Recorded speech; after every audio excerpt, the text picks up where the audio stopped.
the Heat are kind of bouncing back from that playoff run. And I just think about how the way they approached it, they were such warriors through the entire way.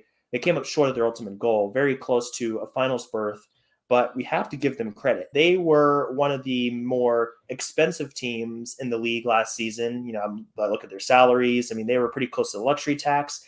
And obviously it paid off in a big way as they almost made the finals. But now they have some difficult questions to ask. And one of the most prominent of those questions is going to be, how did they approach Tyler Herro's offseason? He had a great season up until a couple of those last playoff series where he fell off and he had an injury of his own. But he's got the end of his rookie contract and he's looking for a raise. He's looking for a starting role. He wants to continue to progress through his career, and I get it. He's 22 and he really feels like he had a great season, which he did. He was sixth man of the year, for crying out loud. But I'm interested to see how the Heat approach his offseason. So I guess that brings me to my first question. I mean, if it were you and you're going into this offseason looking at Tyler Herro, I mean, has he done enough in your eyes to justify a starting spot over some of the other players they have on that roster? Do you think he is a Heat uniform for the long run? Because we've seen him in a lot of trade rumors. I mean, could he end up being moved for a star, or could Miami really invest in him in the long run and give him a new contract that sees him in a Miami Heat uniform for the next 4 to 5 years? I mean, there are some rare players I think that really are drawn to or kind of magnetize that Miami Heat system that you mentioned. It's a really rigorous, really, really rigorous team, just in terms of everything from what you talked about, like their competitive nature, how I think just dogged all the guys on that team are, all the way, to like their conditioning. And a lot of players aren't necessarily a good fit. But I would say that Tyler Herro, not just by virtue of coming up within that system, but I think he's really found himself as an athlete, as a basketball player, like within that team dynamic.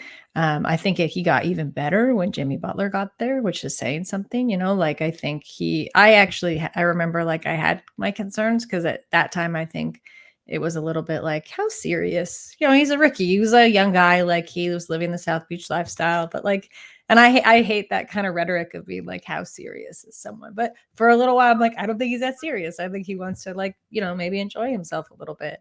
But Jimmy Butler got there, and those two seem to click like right away.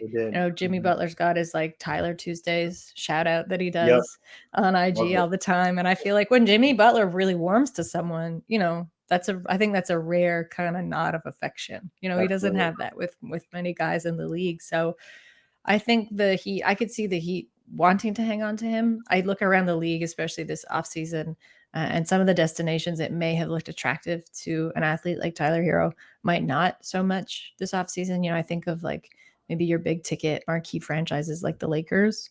I would not necessarily want to go there. You've seen what they can kind of do and how they can maybe disregard young talent in terms of their development. I think of other teams like I know we're going to talk about the Mavs, but like I think about the Mavs and they could use a shooter like Herro. But again, I think the culture perhaps is a little bit of a misfit.